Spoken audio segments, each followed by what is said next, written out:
ఎన్నికల నోటిఫికేషన్ రాకముందే ఆ నియోజకవర్గంలో రాజకీయం వేడెక్కుతోంది. ఎలక్షన్ బరిలో నిలవాలని యోచిస్తున్న పలువురు నేతలు నిత్యం జనం మధ్య ఉంటూ పార్టీ కార్యక్రమాలతో కేడర్లో జోష్ నింపేందుకు ప్రయత్నాలు చేస్తున్నారు. వచ్చే ఎన్నికల్లో తాము సైతం అంటూ రాజకీయ క్రీడా మైదానంలో పొలిటికల్ గేమ్ ఆడేందుకు రెడీ అవుతున్నారు. ఇంతకీ ఏదా నియోజకవర్గం? అక్కడ వచ్చే ఎన్నికల్లో ఏ పార్టీ గెలుస్తుంది?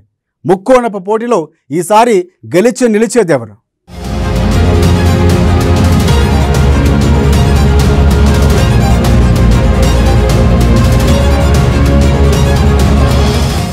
మనం ఇప్పుడు ఎల్లారెడ్డి నియోజకవర్గంలో ఉన్నాము. అయితే ఉమ్మడి నిజామాబాద్ జిల్లాలో అన్ని నియోజకవర్గాలు ఒక ఎత్తు అయితే ఎల్లారెడ్డి నియోజకవర్గం మరో ఎత్తు. ఇక్కడ ఎప్పుడు ఎన్నికలు జరిగిన రాజకీయాలు ఒక్కసారిగా వేడెక్కుతుంటాయి.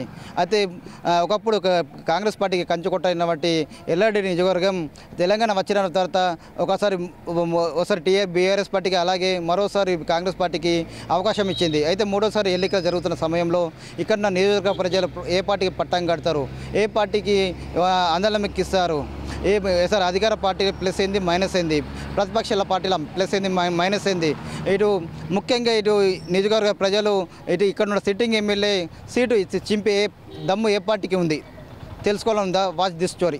నిజామాబాద్ జిల్లా ఎల్లారెడ్డి నియోజకవర్గంలో ఎన్నికల ముందే పాలిటిక్స్ హీటెక్కిస్తున్నాయి. స్థలస్థల మాగే నూనెలో మిరపకాయ వేసినట్టు చిట్టపట్టలాడుతుంది ఇక్కడ రాజకీయం. మొత్తం 2,07,677 ఓట్లు ఉన్నాయి.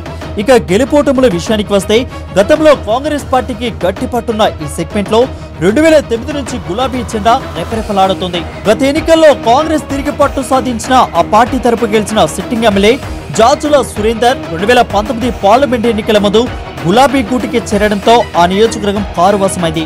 ఉమ్మడి నిజామాబాద్ జిల్లా 9 నియోజకవర్గాలుంటే 8 స్థానాల్లో బీఆర్ఎస్ విజయపాట ఎగరవేసింది. కానీ ఎల్లారెడ్డిలో కాంగ్రెస్ అభ్యర్థిగా పోటీ చేసిన జాజుల సురేందర్ 35,148 ఓట్ల మెజార్టీతో టీఆర్ఎస్ అభ్యర్థి ఏనుగు రవీందర్ రెడ్డిపై గెలిచి ఔరా అనిపించారు.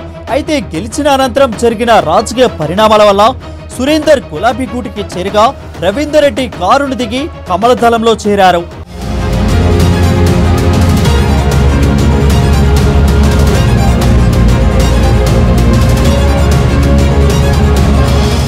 ప్రస్తుతం ఇక్కడ త్రిముఖ పోరు నడుస్తుంది.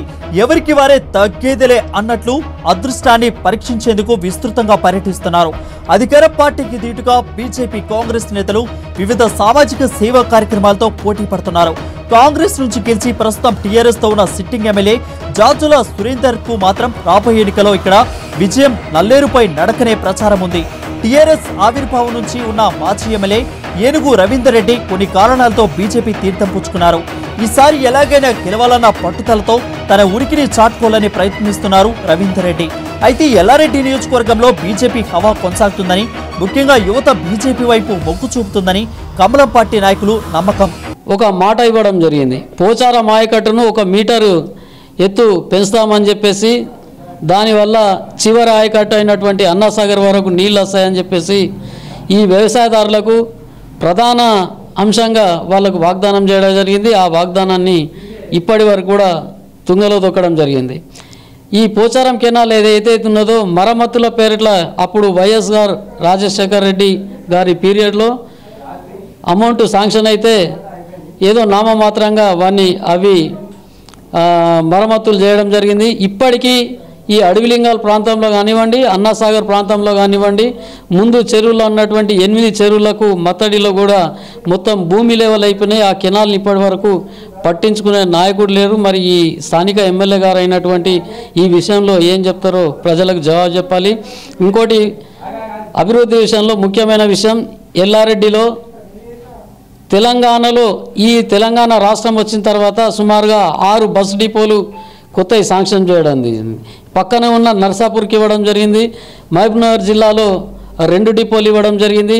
కరీంనగర్ జిల్లాలో 1 డిపో ఇవ్వడం జరిగింది. ఈడ చిరకాల కోరిక అయినటువంటి ప్రజల కోరిక ఈ బస్ డిపో ఇప్పటి వరకు కూడా ప్రజల కోరిక నెరవేరలేదు. కొన్ని సంవత్సరాలు అయిపోయింది. సుమారుగా 15 సంవత్సరాల క్రితం ఏదైతే బస్ డిపో గురించి 5 ఎకరాల స్థలం కేటాయించారు, ఇప్పటి వరకు కూడా బస్ డిపో ఓపెనింగ్ కావడం జరగడం లేదు. ఇంకో విషయం, ఏదైతే అభివృద్ధి పేరు చెప్పేసి స్థానిక ఎమ్మెల్యే గారు ఈ ప్రజలకు ఇచ్చినటువంటి వాగ్దానాలు కొన్ని చాలా మటుకు నెరవేరడం లేదు. ఏదో మేనిఫెస్టోలో లేని చేస్తున్నామని చెప్తున్నారు. చేస్తున్నప్పటికీ వ్యవసాయదారులకు ముఖ్యంగా ఈ ఫసల్ బీమా ఏదైతే ఉన్నదో ఈ తెలంగాణ ఈ బీఆర్ఎస్ రాష్ట్ర ప్రభుత్వం వ్యవసాయదారుల పట్ల పట్టించుకోవడం లేదు. ఫసల్ బీమా ఒకవేళ పెట్టినట్లయితే ఈ మొన్న పడ్డటువంటి అకాల వర్షాలకు నష్టపోయినటువంటి రైతులకు సుమారు ఎకరానికి 30,000 నుంచి 60,000 రూపాయలు ప్రభుత్వం కేంద్ర ప్రభుత్వం ఇస్తామని చెప్పినప్పటికీ కూడా ఈ ఫసల్ బీమాని ఇక్కడ ఈ రాష్ట్ర ప్రభుత్వం అమలు చేయకపోవడం చాలా విడ్డూరంగా ఉంది. ఇప్పుడు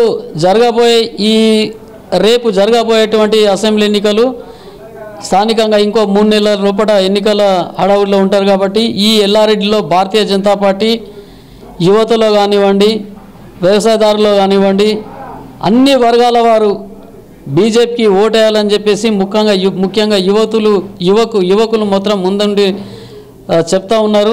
ఈ సెగ్మెంట్ లో కాంగ్రెస్ బలంగా ఉన్న నేతలు ఆధిపత్య పోరు క్యాడర్ ను అయోమయానికి గుర్చేస్తుంది.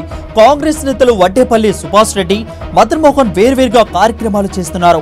ఈ గ్రూప్ పాలిటిక్స్ కాంగ్రెస్ కి పుట్టి పుంచేలా ఉన్నాయని క్యాడర్ లో ఆందోళన వ్యక్తమవుతుంది.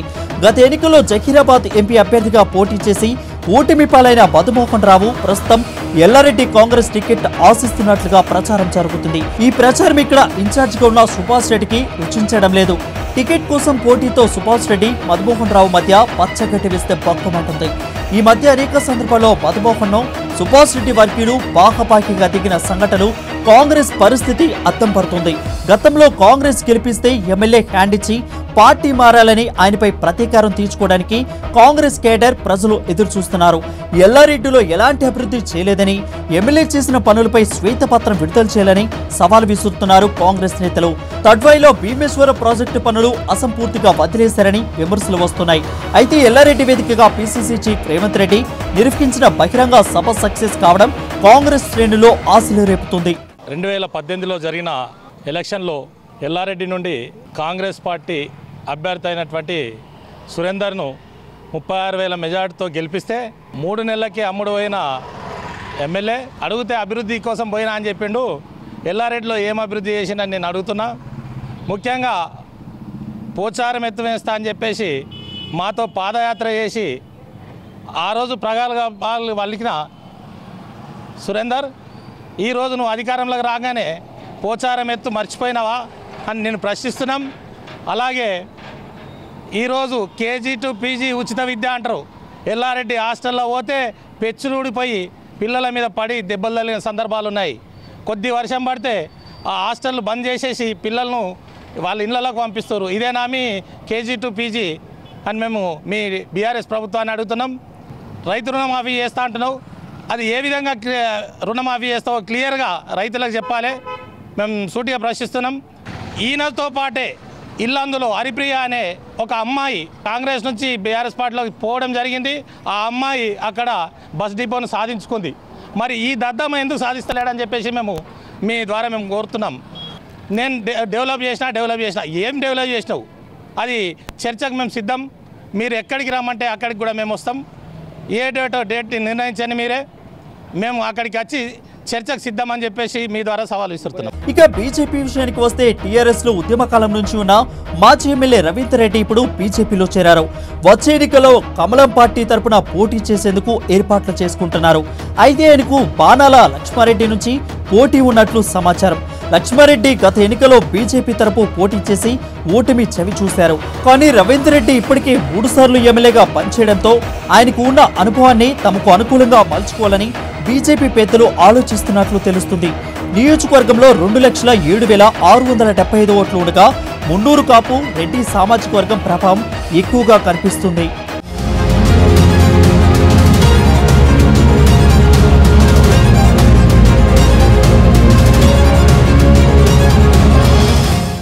ఇక 8 మండలాల పరిధిలో విస్తరించిన నియోజకవర్గంలో ఇప్పటికే ఎన్నికల వాతావరణం కనిపిస్తుంది. 3 పార్టీల నేతలు ఎన్నికల రణరంగంలో దిగిపోయినట్లే కనిపిస్తున్నారు. ప్రత్యేక వ్యూహాలతో పోటీకి సై అంటున్నారు. క్యాడర్ను సమయత్తం చేసుకుంటున్నారు. ఏది ఏమైనా ఎన్నికల్లో తమ గెలుపును ఎవ్వరూ ఆపలేరని, 90% పనులు పూర్తి చేశానని, 10 కోట్ల రూపాయలతో అభివృద్ధి పనులు చేసినట్లు, తమ ఎమ్మెల్యే హయాంలో ఎక్కడా లేని అభివృద్ధి జరిగిందని, అదే తమ నాయకుడిని మళ్లీ గెలిపిస్తుందని బీఆర్ఎస్ నాయకులు ధీమా వ్యక్తం చేస్తున్నారు. అభివృద్ధిలో చూసుకుంటే మా ఎమ్మెల్యే గారు ఏ రంగాల్లో తీసిపోకుండా అభివృద్ధి చేస్తూ ఉన్నాడు. మరి ఎమ్మెల్యే గారు మరి ఎన్నడూ లేనటువంటిది పెచ్చరుకట్ట బ్రిడ్జిలు మరి గత 10 సంవత్సరాల నుంచి చూస్తూ ఉంటే మరి ఇక్కడ మెదక్ రూట్లో ఉన్న పెద్ద చెరువు అలుగులు ఇక్కడ కానీ అక్కడ కానీ ఎంతో ఇబ్బంది పడుతుండే. వర్షాకాలంలో ఒక 3 ఫీట్ వాటర్ పడుతుండే, అలా పడుకుంటా లేసుకుంటా ఎన్నో ఇబ్బందులు పడేటువంటి పరిస్థితుల్లో మళ్ళీ దాన్ని దాదాపు బ్రిడ్జిలు నిర్మాణం చేసి ఇవాళ చూస్తూ ఉంటే చాలా ఆనందపడుతున్నారు. గతంలో ఏ ఎమ్మెల్యే చేయనటువంటి పని అది. మరి మెదక్ కనెక్టివిటీ ఉన్నటువంటి రోడ్డు మరి ఎమ్మెల్యే గారు చేసిన సందర్భంలో చాలా గ్రామాల ప్రజలు, నాగరెడ్డిపేట, ఎల్లారెడ్డి మండల ప్రజలు చాలా సంతోషంగా ఉన్నారు. అలాగే బస్టాండ్ కూడా చాలా శిథిలావస్థలో ఉండే. ఎప్పుడో దాదాపు 50 సంవత్సరాల కిందటువంటి బస్టాండును మరి దాన్ని కూడా మరి 4.5 కోట్లతో మరి కొత్త టెక్నాలజీ తీసుకొని మరి దాన్ని కూడా ఇవాళ నిర్మించుకోవడం జరుగుతున్నది. మరి అలాగే ఇంటిగ్రేటెడ్ మార్కెట్ కానివ్వండి, 100 పడకల హాస్పిటల్ కూడా శాంక్షన్ చేయించి మరి దాన్ని కూడా మరి నిర్మాణం జరుగుతూ ఉన్నది. మరి గతంలో దాదాపు మా ఎల్లారెడ్డి మండలంలో ఒక 10 గ్రామాలకు అసలు రోడ్డు సౌకర్యమే లేకుంటుండే. మరి అటువంటి గ్రామాలకు వెంకటాపూర్ కానివ్వండి, మరి బిక్నూరు వెంకటాపూర్ కానివ్వండి, మరి ఇవన్నిటికీ బీటీ రోడ్లు శాంక్షన్ చేసి మరి అట్లనే కళ్యాణి రత్నాపూర్కు మరి కనెక్టివిటీగా ఒక వాగు మీద బ్రిడ్జి కూడా మరి ఈ మధ్యనే శాంక్షన్ చేయడం జరిగింది. ఒక 10 ప్రైమరీ హెల్త్ సెంటర్లు కూడా మంజూరు చేయడం జరిగింది. అవి కూడా టెండర్లు అయినాయి, మరి నిర్మాణ దశలో ఉన్నాయి.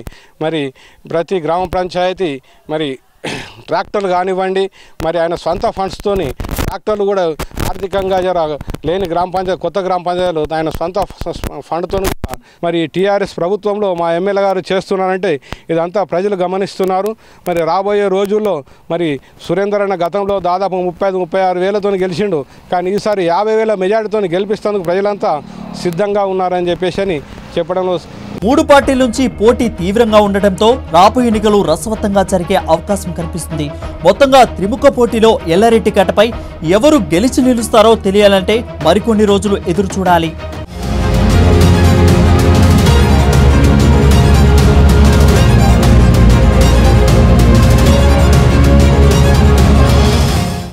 ఎన్నికలు దగ్గర పడడంతో ఎల్లారెడ్డి నియోజకవర్గంలో రాజకీయం ఒక్కసారిగా వేడెక్కింది. అధికార బీఆర్ఎస్ తరపున సిట్టింగ్ ఎమ్మెల్యే జాజుల సురేందర్ ఎమ్మెల్యేగా ఉండగా ఇటు కాంగ్రెస్ పార్టీ తరపున మదన్ మోహన్తో పాటు సుభాష్ రెడ్డి కూడా ఎన్నికల పోటీకి సై అంటున్నారు. మరోవైపు బీజేపీ నుండి మాజీ ఎమ్మెల్యే ఎన్నుగు రవీందర్ కూడా పోటీకి సిద్ధమవుతున్నారు. అయితే ఎన్నికలు దగ్గర పడటంతో ఇటు ఎల్లారెడ్డి నియోజకవర్గంలో త్రిముఖ పోటీ నెలకొందని చెప్పవచ్చు. అయితే తాము చేసిన అభివృద్ధి తమను గెలిపిస్తుందని చెప్పి కూడా అధికార బీఆర్ఎస్ పార్టీ చెప్తుండగా పూర్తిగా బీఆర్ఎస్ పార్టీ అధికారంలో ఉన్నప్పుడు కూడా పూర్తిగా నియోజకవర్గం ఎలాంటి అభివృద్ధి జరగలేదని చెప్పి కూడా ప్రతిపక్ష నాయకులు కాంగ్రెస్ పార్టీ అలాగే బీజేపీ పార్టీ కూడా చెప్తున్న పరిస్థితి మొత్తం కనిపిస్తుంది. మొత్తం మీద రానున్న ఎన్నికల్లో ఇక్కడ ఎల్లారెడ్డి నియోజకవర్గ ప్రజలు ఏ పార్టీకి పట్టం కడతారు, మళ్ళీ బీఆర్ఎస్ పార్టీకి ఓటేసి గెలిపిస్తారా, లేదా ప్రతిపక్ష వంటి కాంగ్రెస్ పార్టీకి లేదా బీజేపీ పార్టీకి మరో ఒక ఛాన్స్ ఇచ్చి గెలిపిస్తారా?